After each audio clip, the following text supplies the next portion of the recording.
नमस्कार बच्चों, आज का अपना लेक्चर नंबर 36 है। चैप्टर 5 को हम स्टार्ट करने जा रहे हैं। उसका चैप्टर का नेम है रिटायरमेंट और डेथ ऑफ अ पार्टनर। तो आज का जो न्यू चैप्टर हम स्टार्ट कर रहे हैं, इससे पहले वाला जो चैप्टर हमने किया था उसमें ये था कि अगर कोई न्यू पार्टनर एडमिट होना चाहता है, न्यू पार्टनर अगर पार्टनरशिप फर्म में एडमिट होना चाहता है तो दूसरे जो ओल्ड पार्टनर्स हैं उनकी सहमति से वो एंटर कर सकता है। ठीक है। अब है, पहले तो था कि न्यू आ रहा है, अब ओल्ड जो पार्टनरशिप फर्म चल रही है उसमें से अगर कोई पार्टनर बाहर भी जाना चाहता है तो वो जा सकता है, या फिर कोई पार्टनर मर जाता है तो फिर वह तो वही है, नेचुरल केस हो गया कि हाँ मर गया बंदा तो फिर वैसे ही वो आउट हो ही जाएगा। ठीक है।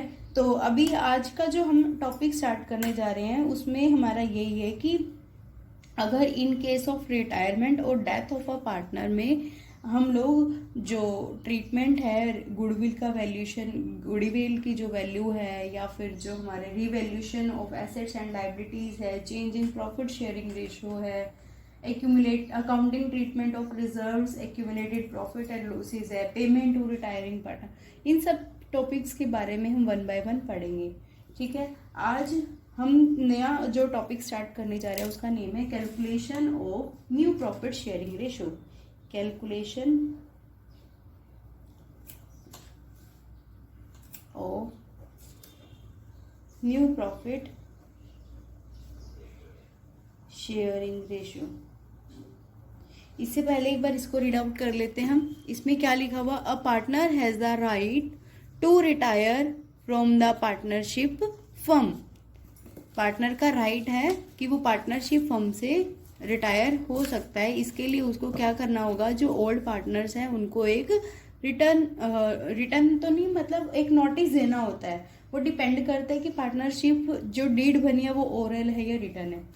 ठीक है। A retiring partner is entered to get the following. इनमें से जो जा रहा है पार्टनर उसको इन सब की वैल्यू मिलेगी। क्या क्या मिलेगा, शेयर इन गुडविल, जैसे अभी हमने किया था ना वैल्यूएशन ऑफ गुडविल में, जो हमने 3 मेथड पढ़े थे वही उसकी बारे में बात कर रहे हैं कि जो गुडविल की वैल्यू की है उसका जो शेयर है गुडविल की वैल्यू में रिटायर्ड पार्टनर का या डेथ पार्टनर का जो शेयर है, क्रेडिटेड, याद रखना ये क्या लिखा हुआ है इसने, credited to retiring partner's capital account. Share in reserve credited to retiring partner's capital account. जो हमने एक्यूमुलेटेड रिजर्व्स और प्रॉफिट और अनडिस्ट्रीब्यूटेड प्रॉफिट पढ़ा था उसके बारे में ये कह रहे हैं। Share in revaluation of assets and liabilities.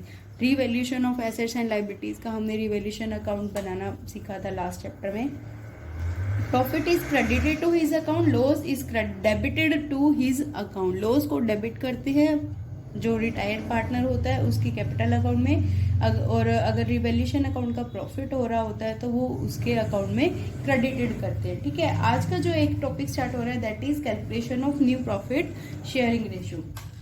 ठीक है। फर्स्ट में तो यही है कि फर्स्ट के 2 केस हो सकते हैं। एक तो ये केस की जो रिटायर्ड पार्टनर है वो जा रहा है तो उसने ये कुछ नहीं बताया कि वो सी से कितना, जो सी पार्टनर है सपोज वो जा रहा है, ए बी सी 2 पार्टनर है, 3 पार्टनर है, ए बी और सी 3 पार्टनर है। सी रिटायर्ड हो गया या मर गया। ठीक है। अब सी जा रहा है। अब इस फर्स्ट केस में तो ये हो सकता है कि वो कुछ ना बताए कि सी बी से कितना लेगा और सी ए और बी से कितना कितना लेगा। ठीक है। सी ए से कितना लेगा या सी बी से कितना, कुछ नहीं बताया, नो इन्फॉर्मेशन। एक तो ये केस हो सकता है, और एक केस हो सकता है कि वहां पर अगर ए और बी और सी अगर रिटायर्ड हो रहा है या मर जाता है, उसकी डेथ हो जाती है, तो वो ए से किस रेशो में अपना हिस्सा लेगा। जैसे वो बता देता है कि कुछ भी स्पेसिफाइड रेशो हो सकता है, जैसे 2:1 हो सकता है या 3:2 हो सकता है, कुछ भी स्पेसिफाइड रेशो हो सकता है। वो हमें डिपेंड करता है कि हमारे क्वेश्चंस में क्या गिवन है, और वो सी बी से कितना लेगा। ठीक है।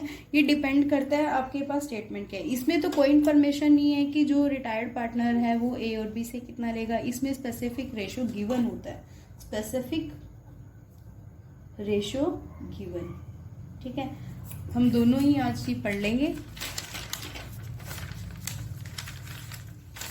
फर्स्ट केस में जब विद एन एग्जाम्पल मैं आपको क्लियर करके दिखा रही हूँ।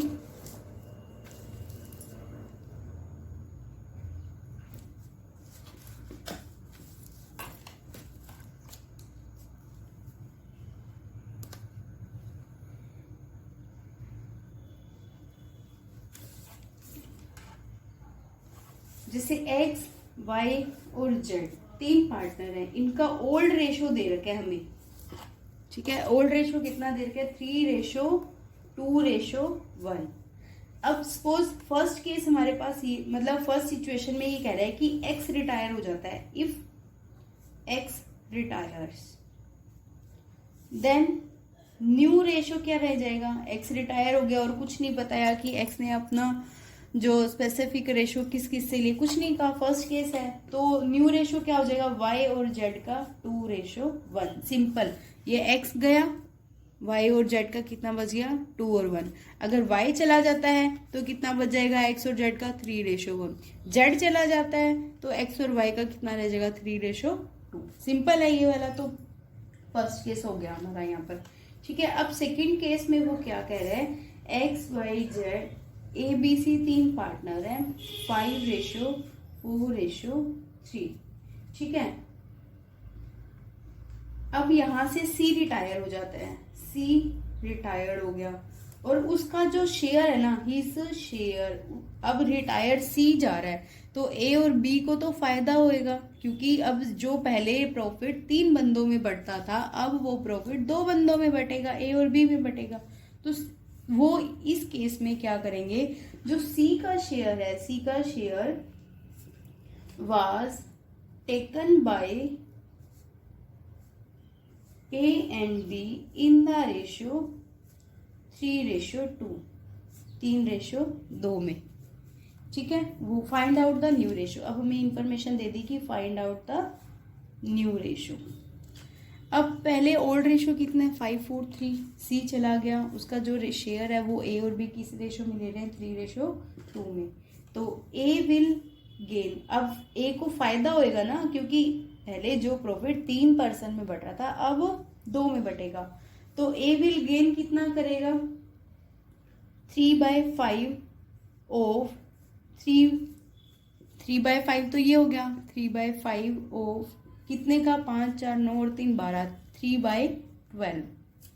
3/12 का 3/5 ए लेगा और बी कितना लेगा?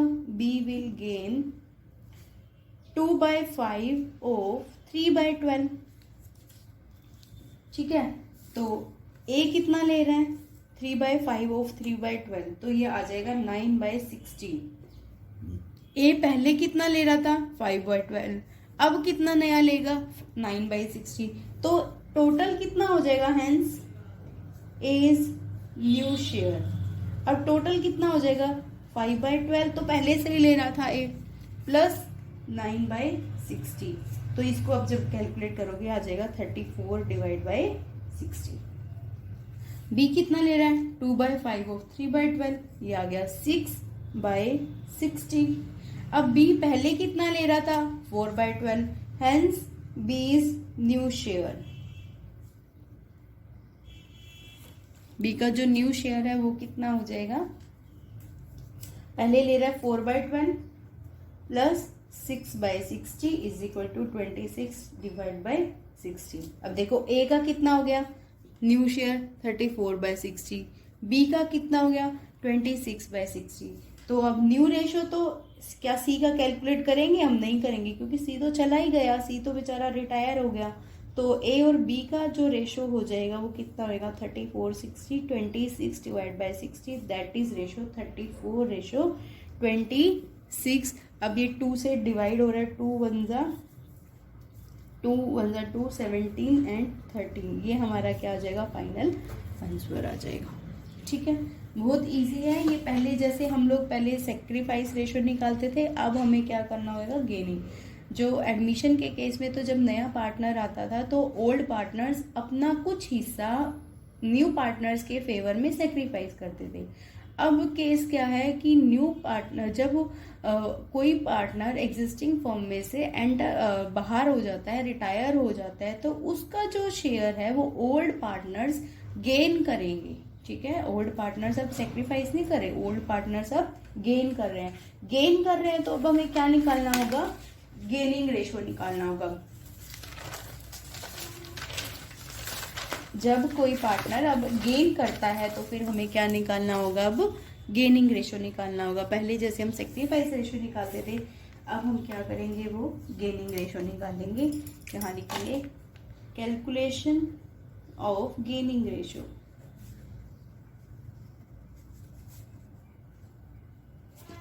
ठीक है, लास्ट टाइम मैंने आपको पहले भी बताया था गेनिंग रेशो का फॉर्मूला क्या होता है। गेनिंग रेशो का फॉर्मूला होता है is equal to new ratio minus old ratio, new ratio minus के ओल्ड रेशो। तो अब हमारे पास, अभी मैंने आपको न्यू रेशो कैलकुलेट करना सिखा दिया, ओल्ड रेशो हमें गिवन है कि आप लोग गेनिंग रेशो नहीं निकाल सकते।